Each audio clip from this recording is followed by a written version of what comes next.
Eh bien, ça dépend.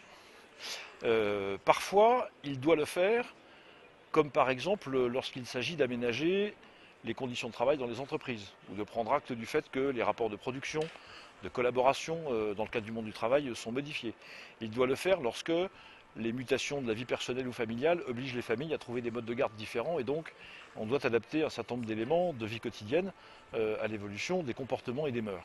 Lorsqu'en revanche il s'agit de principes absolument fondamentaux qui sont directement issus de la dignité humaine et non pas de la manière dont l'homme vit, alors à ce moment-là, je pense que non. La responsabilité du législateur, c'est au contraire de rappeler ce que sont les exigences fondamentales issues de la nature humaine et de dire non à un certain nombre de volontés, même lorsqu'elles sont exprimées de manière forte, même lorsqu'elles sont exprimées de manière majoritaire. À partir du moment où la nature humaine elle-même est en cause, le législateur doit résister. Le projet de loi de mariage homosexuel est une révolution socioculturelle parce qu'il consiste à inscrire dans la loi quelque chose qui est contraire à ce qui fonde depuis des millénaires la société et la possibilité de vivre ensemble, c'est-à-dire la reconnaissance du fait que c'est la différence des sexes qui fonde l'organisation sociale et au sein de l'organisation sociale, la cellule familiale par le mariage.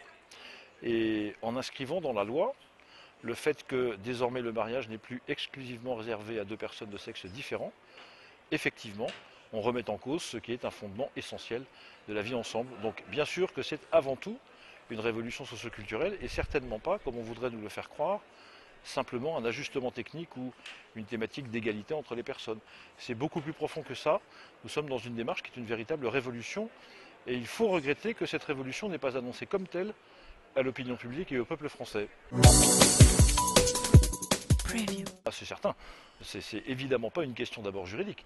Nous sommes effectivement dans la progression, l'avancée, je ne sais pas très bien quel terme il faut employer, d'une vision, je le répète, individualiste de la société, c'est-à-dire une vision dans laquelle c'est la revendication d'un droit qui prime par rapport à toute autre considération. Dans une perspective qui ne serait pas individualiste, je pense que l'organisation sociale n'est pas possible si on ne commence pas par affirmer haut et fort que nous avons d'abord des devoirs avant d'avoir des droits. Et dans ces devoirs et ces obligations, certains viennent de la loi, certains autres sont issus directement de la nature.